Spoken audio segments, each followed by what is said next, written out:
Busia for ene adofono mema obibia akwaba ede eba too much GHS Ghana wahala jumedie ena ebre asose musonfo muniaba ekwesikapa enenso mede ebaba somo sede daneda ye no ewo ye fidie kese ye eso na mo amunim se daneda de je se ensem a ekotwi ekobreman ena ye de ebebegu eye apono so etwe sere ene abasa enti so won subscribe to your channel na ye efama ye like videos na share na ebiemo nso so no subscribers when ya said de be ye nya de video bia etum na wo so wetimi nya ye notification na ebusuafo enedem so for panyi adodo na edinim no sem ye papa ye prophet Kofi Oduro wode ye nsem bi ababetu edwa ede afa Ghana said de yetimi ye hwehwani mu wo nyoma bi ho Ghana said de nyoma bi wo hon ma de emfa ye ho am yetimi gigina mu na ye ko wo ho enso so de ye de na wo senka ye hwe na ye ma ye etoye ye hwe ema ni timi si eye ne kwam ye hwe ema etimi bua na said de be ye ma ye ba wu wom etimi abenefit anase wom so be ba no ba besua no eno de ye hwe enye na mom obi di amfaso ani so obi di a chese ye like yenya adepa be bia mfim na no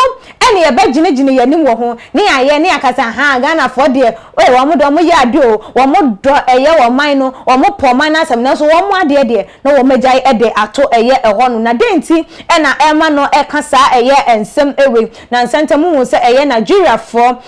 wo mo nsensem bi esore ya chese eye sasfo ede eye protest nkronoma bebre na protest kosoma sasfo etutu bi ekokọ so ma nipa bebre no ewuwu ye e ma chese Ghana for dodo na ebinom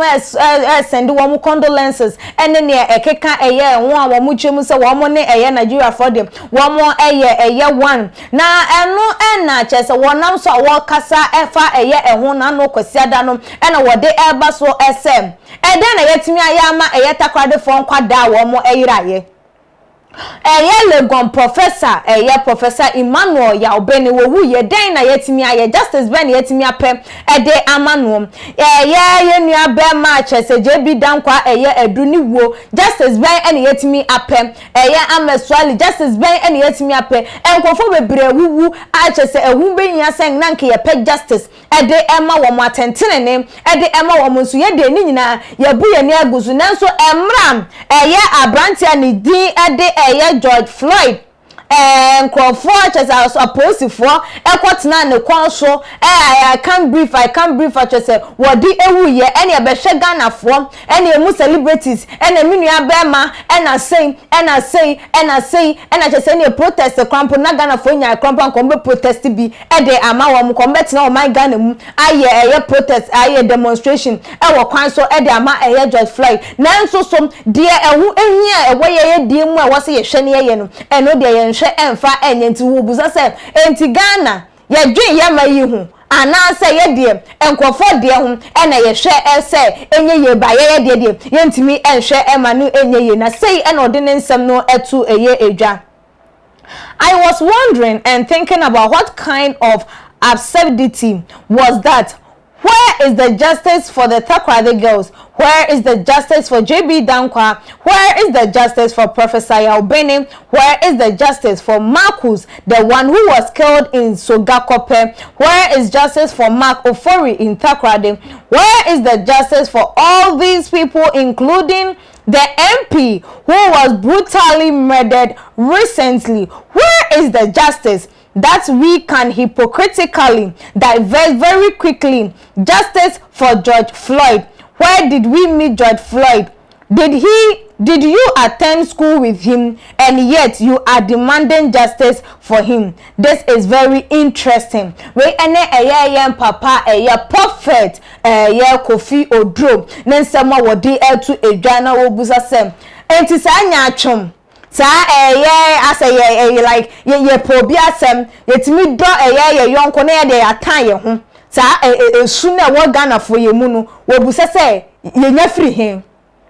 ye kosua free hin a chese enoma we wo ho no ma wo se wo mayi ye hwe na ye hunu sem enkofo we mu ye nya atentere ne amom ye timi apre justice e de amom eno de ye hwe enye eno de enya de say ye hwe aye na emom wo bi a yenim no a wo ti obi maso because of say ye black American and say wo ye black intino na che say ya sore ya divert ya adwi nyina de fro and so that time na takra the girls ayira that time na enkofo bebre che say omo akọ eye wo haw mu e wo mayi mu che say ye ntimi am pray justice am for mo ba wo no de ye ntimi gina ye say an ye pray justice e de aba na anyam bia e mo de ni ko school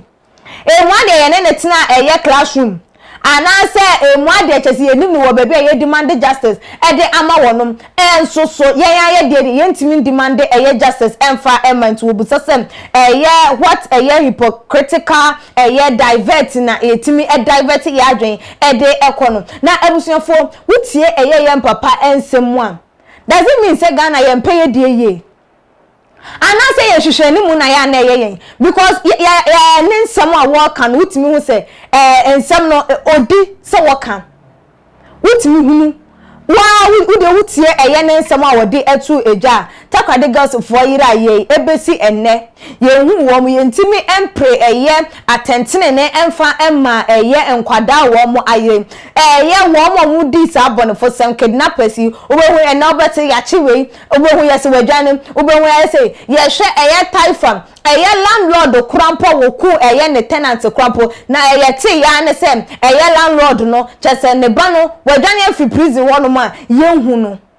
wayira at that time ye nya ne ntie se ne maame de ne nsasi ne boka asem wono enya de se ne ba ebeka eye prison honom de biara eda ampani ampanso so eye ne ba no ye hu na kira kwan ebesi enne atesa asem no aye foolish case aye ntimi anya atentene ne amfa ama eye abranti a eye landlord yi etimi ekunum enti eye like ye suni ye banya ye dan de die towards eye yankasa ye die no aya na ye hwehwani mu na ye ma ye pray ye ho se obi dia wo wone man so ye pray eye yo e de amanu ye pray enkoso e de amanu ye pray atentene ne e de ama wo mo na nso so ye aye die de ye ntimi enhwe enye na da bi ye obi die ya ye ja ye de furu ban de gu wonom no emu adie se emere bia na se da chimbi no se omu enni wonom a ye nchiri manom emwade se ye nchirima betimi akwakotena sa wo man no eso se wo mo oje wo man akanta so se emre bi atwam ya papa nom ye nananom pre eye atentene ne ede mankrofo bi e wa hanum tie wo chefa e wa japade bi mu ana da bio ye pre ede ama wo bi ye nka se eni kwansa wo do wo bi ana se wo ma wo bi ehia asem ye wo ehia asem na nso so se wo be hia like obi ehia asem be ye wo dadwen to the sense na wo de wo ho wasa won hwe na wonye enso so wonye wa kwan wo ho wasa won hwe wonye won krofo ya kunkum won krofo na enso won hwe ntimi nye obi de wo hwe se atentene ne enko eye eso emwade emre bi baba na se wuni wonu mam wunchirima ebetimi akwakwa ji ejapade bi wo honum sem me na bi me papa bi je atentene ne ede ma wo bi entino me enso so no me wa akwanya sem metina wo mayimu abra che se ye musa me hwe metina wo mayimu abra ye ni kwan se ye totoma no won sem bi eho enebe bi wo honum amoma ye nhwe na yenka ni yenya ise dane da ye pesi yi yenim se ye de bia ye pesi ye yenim se wo man Ghana de ye wo mu do man we yo wo mu pro man we asem na so yenka se ye de wo se ye hwe ne ye no yentimi enye no moma ye nhwe na yenjai because ehwehwe ni mu ade yo de enya de se nhire bia be free maba enya de se ni wonyam bia be free maba because yenim se wo de ye wo hono ma wo se wo ye ema eye wankasa won krofo no wo mu ntimi hunu se ade de ye de ayeye na wo boa wo bia ye hunu se wa ye ni de ye nti se wo boa wo bia odi so boa na wo de wo ja wo de eye in a bad state na wo kwa ko boa wo bia manipa na sine dan abramu nyina na moto mo plot da baako wose me de metu foundation enso ntongum na eye anya no enzentwingu eye yi no so na ne me boa me yonko me dimisi ka pia me yonko won fansi ni dan ndrum pempenso na se me wo a me ma akwa tena sa edanim ehemfa na wate bi mpanyinsam da ebi enko so da enti abusua de ye papa yi eken me de me hu ne se ankamfo nsuo bia enim ase Ghana ye enyimu ye gyaye de ato no na da ne da ye ni wo eye ama hodo so de ye ni wo eye nkrofo de eso na so ye de ye ntimi enhwe enye den enye enti moma ye nhwe na enye se ye bi ene wo se ye mfa ensi enoma bi ne wo se ye nhwe ne ntutu ne ya ye ntimi enye na timi abo na sa eye nya atwem ne oma no de ekoso ewo ye maimu ana wo so sen ena wo dwen ye ho esi efa wei aya adwenche enya bufuo so wonso betimi de wode aba e otuma GH your comment section say dem bi kan like a videos na share mia adoma no say de nya upload the video bia wonso wetimi enya notification na wonso wetimi de wadwenche no atu eja abrem ene abre ebia me ametimi ni midin e de ekua sikapa dasene ye besane hia makramo. Too much GH. We did that say Japan. A break and best TV. Me share too much GH. The move for. Hey, almost sports and as entertainment. Hey, the move for. Munko so show mo. No anybody GDB. Madam, I say love you.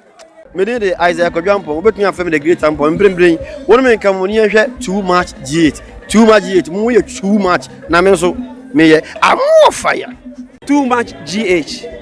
We are boy what? Shut up to your fans and everybody who is watching too much GH. The major prophet kum chacha. On say me catch was say, bomoden na hwe too much GH. On say me kan ye nyane, bone pa na kase ye pe wo wiase ya asondin. Asondin ti na Adam, wo hu nyame ye no nyam no. Wo hu ne ma bi a wo hwehwehwehwe e wo other place ni ade. Kat won na bomoden na be hwe too much GH. Beshe ne subscribe bomoden o beshe pe na wa ye subscribe o subscribe subscribe na subscribe na o subscribe a na wo benya ne ma papa a wo pe ahwe nyame hira na ewura